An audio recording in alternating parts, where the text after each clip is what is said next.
Hi, this is Rob and Jack from the Tigers of Tang on Roam by Wild.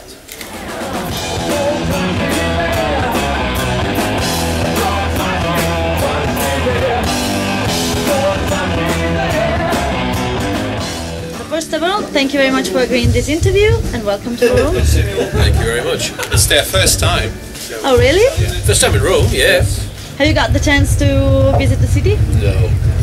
They got an idea about the traffic, but yeah. And bridges can be very. What is the word? Not tall. Bridges. Very low, yes. Very low. They can be very low. Absolutely. We say enough. You're on tour to promote the highly acclaimed album Ambush, and would you like to tell us how the project has grown? The project has, from the day it was released, the album has sold particularly well, and we have toured to promote it and make sure that the album sales are what they should be, and we're in a very good position at the moment. We're very happy. Why did you choose Rodney Matthews to do the artwork of the album? Because he's a great. Not only it's a painter, designer, creator of images, and he's been. Well, he did Crazy Nights back in the '80s, and his name when we were thinking about the record cover of Ambush, we knew the album was going to be called Ambush. So we were talking about it, so everybody just threw in some ideas, and all of a sudden the idea of doing an illustration, doing an old-fashioned cover came up, and we said, let's start from the top. Let's ask Rodney Matthews if he'd be willing to do it, and he said yes. So we said, okay. And he was very happy to do it. He's one of the classic rock artists of our time. He's come up with some fantastic artwork for a lot of bands, including ourselves, as Jack said, 1981, the Crazy Nights album. And this artwork which he's produced for us was absolutely stunning. Very, very happy. And he was so happy to do it that he proposed two versions. We chose one, and then he said, "But you can use the other one also." So the back cover of the album, of the CD, and then the album, it's actually his other option. It is that we were not supposed to be used. So it's good. This is a question for you, because you started a band when you were only 17. Was I? Yeah. Okay. So I've read that. Okay, all right.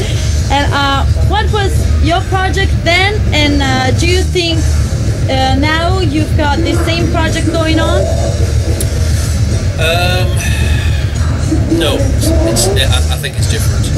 I think it's different because I've grown up, and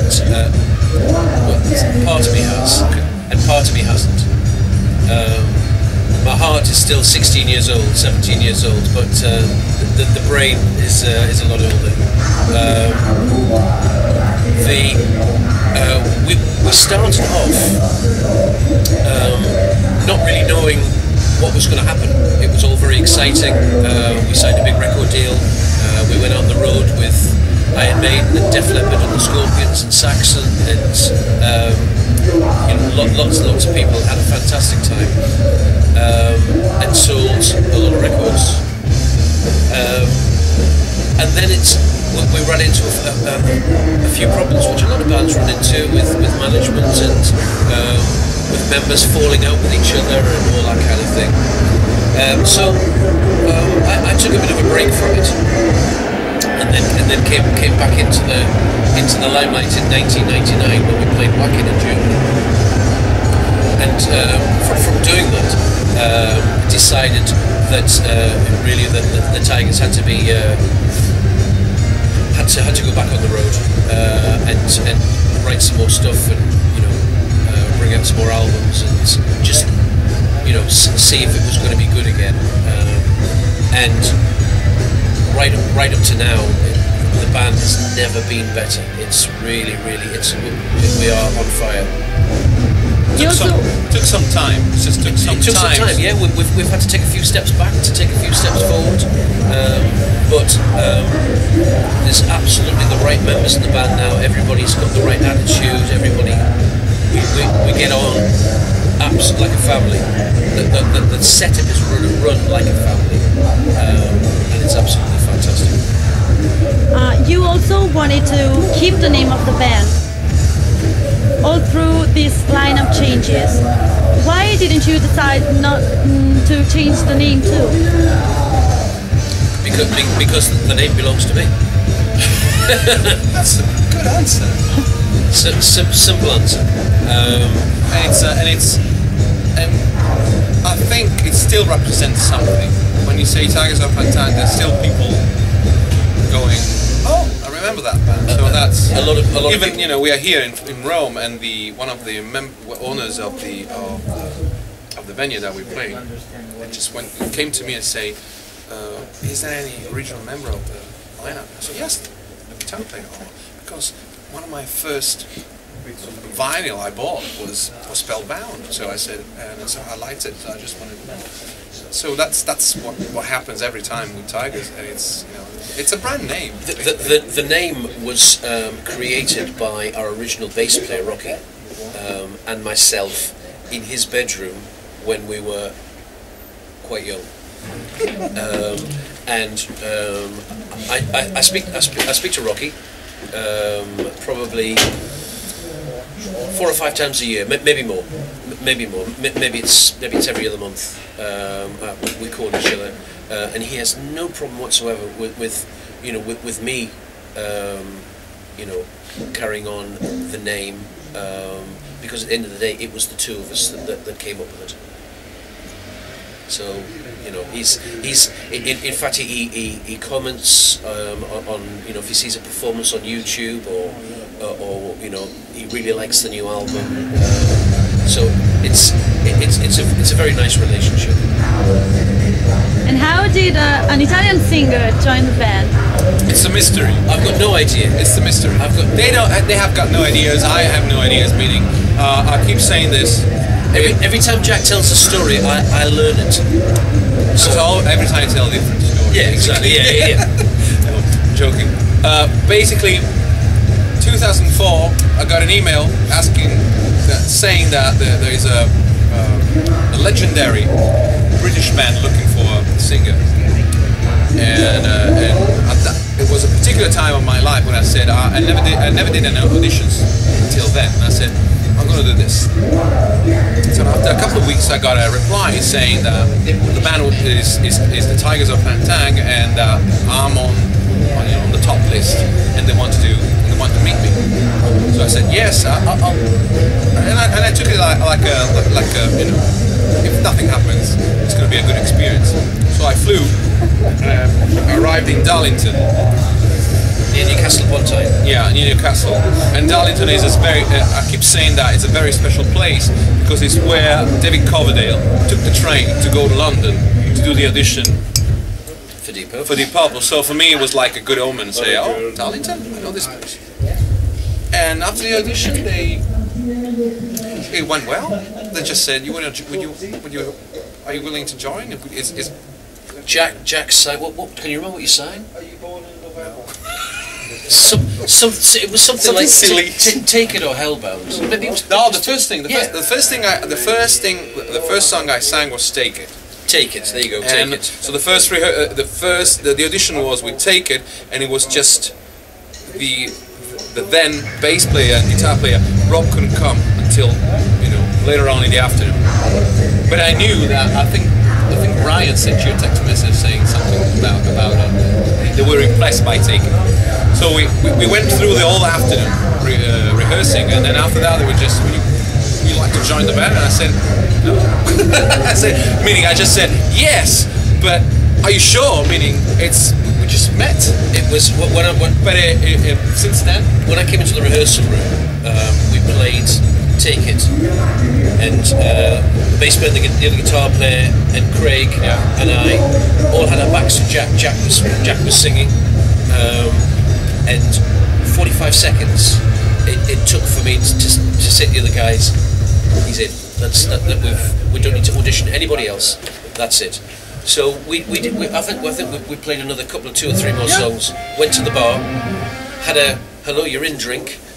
Jack flew back to Italy. We laid some plans, came back, and the rest is history, as they say.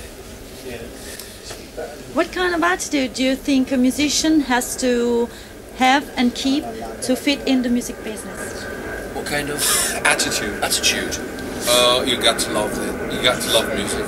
You got to love the excitement of playing live. You have to love the idea of sharing a stage and sharing good times and bad times with other people. And that's it. Music is a disease. It can be the worst disease ever, because once it's in your blood, you never get rid of it. Never ever get rid of music. It's impossible to get rid of. Unless somebody cuts your head off, you have it for life. And it's a fantastic disease, because if you use it right, it brings you fantastic pleasure. Sometimes it brings you great wealth, not in our case because we're still poor, but sometimes it brings you great wealth, and Rolls Royces and Aston Martins. And nice guitars. I never test that. No, so far. no. Might happen. But it is the most fantastic thing. It really is. Is there It any... changes. It changes. It changes through the years. Also, it's the love, the passion that you have for music. It's the same, but it changed. It changed skin. So it changed dynamics in whichever band you're in or you're out. That's also the magic. It's. Meaning we've been through, even with Tygers, to a couple of band members changes, and Tygers are still alive, and every time was different. And again, it was different, but at the same time the same, because the trademark is there, the sound is there, but it was a different experience, which is something that I think is part of the game. Excitement. Craig's coming up 13 years with the Tygers. Jack's coming up 10 years with the Tygers. I've got a few years in as well. Yeah. I can't see the lineup change. We've really found each other. Touch wood. Yeah. We've really found each other. It's the best that it's ever been. Yeah. It really is. And while doing the composition, since everything has been written yet, do you feel the pressure to write anything original? We write original songs all the time. All the time. He's amazing, because he keeps writing. He keeps sending riffs and everything, and he's the only person I know, the only musician I know who is. You can say anything to him. Oh, you can say, I don't like it, I like it so much. Can you change this, or can you change that? As far as the goal is to do a song and to make a rock song that really rocks, absolutely, he's fine. So, and I've never met a guitar player like that. Normally, it's like, it's my song. It's like this. Songwriting. Songwriting is better shared, because everybody gets something, or everybody gets nothing. The bands where there's one songwriter and he collects all the money for himself, and the rest of the members maybe feel as if they're just getting paid a wage. So they're never part of the family, but everybody gets exactly the same. Yeah. Everybody does the same amount of work. And that's the key. That's how it works so well. And there is no role. I mean, if he comes up with a nice verse or a melody or some lyrics, fine, he got the job. We stick to him, to his idea, and it's not that there is a position where a singer has to do a thing, and the magic about Ambush is that everybody has contributed in many different ways. Absolutely. But the goal was to write good rock songs, and that hopefully that we achieved. I think we achieved it. Yeah. And what about the session series? How much work does it take to give new shape to old songs? Do you know that it's done quite quickly, because there's only so far you can go with a good original song. You can you have anyway, you have the benefit of 30 years worth of technology in the studio, so it's going to sound better. The drums are going to sound better, the guitars are going to sound better, so you've got that to start with. And then you might maybe change the guitar solo, change the middle. You might change how the song starts, how it finishes, but you have to keep the flavour, you have to have the essence of the song. Otherwise, it's not that song anymore. You know, Jack sings pretty faithfully to what they were, but he still puts his own style to it, and still puts his own stamp to it, and that's what makes the sessions what the sessions are. They're all started. The idea of the session started because we wanted to let the people know that we were gonna stick to the original sound. So that the people that may wanted to come to see the shows, they all knew that what they're gonna get. So they're gonna get good old time classics and some new songs, which are very, very related to the old sound, because that's what we all agreed, and that was it. So the session were made to let the people know in the easiest way, basically. You know, one of the greatest things that journalists say when they're listening to Ambush and listening to the new songs is they say, do you know, that song could have been on Wildcat, it could have been on Spellbound, and that's so we know that we're getting it right, but we have this 30 years more, 35 years more worth of studio technology and enhancement to make a song that could have been written then, you know, really stand out and be really great. And I think that's there are several songs on Ambush that could have been on earlier albums in the 80s. In these 30 years of new wave of British heavy metal, there has been many changes and stuff. Do you feel like there's someone taking your heritage? I don't think so. I don't think. No. There are one or two new bands which are listening to what we did and trying to bring out their own songs to sound like that. But thankfully, there's no Tygers and Tang tribute bands. Because we're still here, we're still playing, we're still doing it. So you know. No, it's strange, but when you talk about new wave of British heavy metal, meaning they were part of it. I was a kid when it all started. So, and basically the key bands that used to be that created that movement are still alive. Def Leppard, Saxon, Iron Maiden. They're all there, and they have, and they keep they keep going. I think when the new wave of British heavy metal movement started, when it was written about in England by Jeff Barton in Sounds newspaper, the first four bands that were talked about was Iron Maiden, was Def Leppard, was Saxon, and was the Tygers.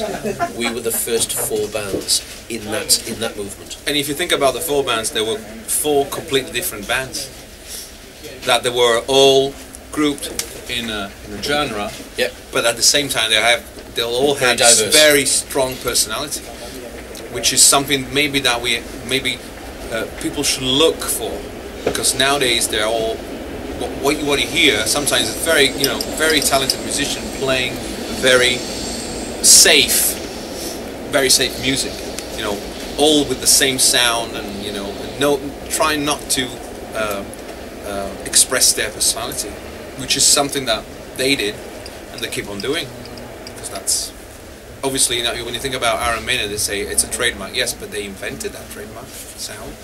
So at the time it was unique, and it was nobody else had it. So, and now it's easy to say, oh, I want to just sound like Iron Maiden. That's it.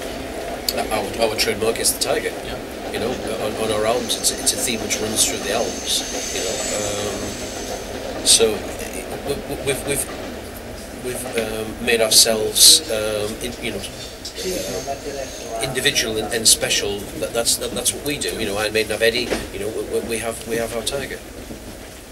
Do you think that the record companies and the market can drive the music of a band? The path of band. Are there any record companies left? I think the internet has gone a long way to not helping the situation. You know, with record sales, and that's something that we have to live with, and something. So the internet you have to use to your advantage, because it has destroyed an awful lot of that side of things. You know, with illegal downloads, and for me personally, and it's easy for me to say, I wouldn't download somebody's album and just put it on a blank disc. What is that? All it is a blank disc with you know, okay, it has music and it's a blank disc. You don't have the booklet, you don't have the artwork, you don't have the words, you don't have the whole package. You know, and that's what that was the benefit of records, because that's the reason why records are coming, you know, back into fashion. Yeah, absolutely. Because I think through the years, what people has lost is the idea that a CD has a value, not only an artistic value. So it's not just something made of plastic. It's something. It has to be something more. But the whole how the whole thing went, it just lost all the magic. And I think the reason why vinyls are back, and they're expensive, but people are kind of gain more the idea that they are buying something expensive that has a value, so they can look at it. It has to be a good quality, so it can be the old thick record and not. Well, absolutely. I mean, a record. There was nothing more special than putting the needle in the groove, putting your headphones on, looking at the album, and you would, or if it had a sleeve in it with pictures and lyrics, by the time you'd had a look at it, you hadn't really listened. I'll put that back on. You hadn't listened to those 5 tracks on side A, so I'll have to listen to that again, because this is really good. You know, and I think that's what you miss with a CD. And the other thing is that if you want to listen to a vinyl, you have to take time. You have to have a space. You have to have a space in your house, because vinyls are big. And you have to take your time off, whatever you're doing. You cannot do something else. You have to listen. It's not a background item. Yeah. Now, everybody is listening to music doing something else. Sometimes I hear friends saying the only time they can listen to music is in the car on the way to work, and I said to them, well, probably it's not the best way to listen to music, because you might have time. But your mind, you're already somewhere else, because probably you're thinking about work. Yeah, you're thinking about work, or maybe you're traffic. Exactly. Thinking about. So it's just a background. It's just a background, and we were lucky enough to grow up. Yeah. In a time where we had the possibility to take some time off and listen to music. That's the main difference. Now people don't have it, or don't want to take it anymore, because that's the other problem. But absolutely, that's the reason why people maybe sometimes they don't come to see a show, because it takes time to take the car, park it, come here, pay some money, not much, pay some money. Absolutely, and that's how it goes. Yeah. Considering all of this, do you think there's still some chance for music? There's always chance for music, and the new wave of British heavy metal is alive and well, as indeed hard rock is. It's never gone away. It's always been there. Maybe not right at the front of people's minds, because other things have happened, but other names for music have happened. Thrash, death, goth. Whatever. What speed, hardcore, whatever. And I think now that there's a lot more hard rock now than there ever has been. So I think it's all right. It's all right. We just need to get a few more people out to the shows, away from their television set, away from their favourite soap opera on the TV, you know, away from their comfortable chair. You know, we need to get them out and show them that they can have an even better time, you know, outside with live music, you know, burning their eardrums because it's loud, and the bass drums pumping their heart, and it's Yeah. you know, we do our bit, we try our best. We try our best, yeah. Just one last question. Yeah. You've played in big stages and even small clubs. Can you point out the differences and the feelings in playing both stages?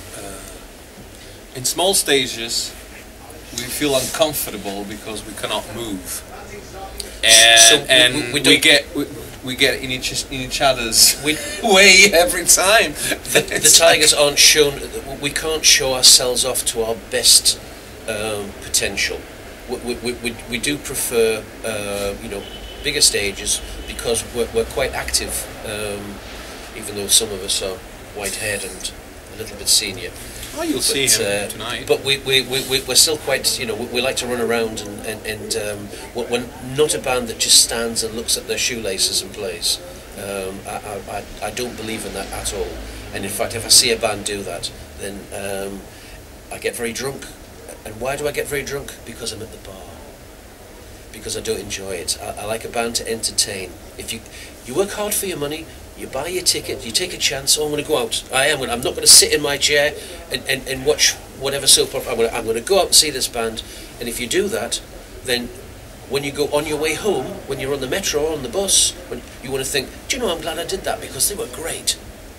But if you go home on the bus and you think, well, they just stood there and played, then you're going to be let down and you're going to sit in your chair the next night. Do you know when the next band comes and you think, no, I'm not going to do that anymore.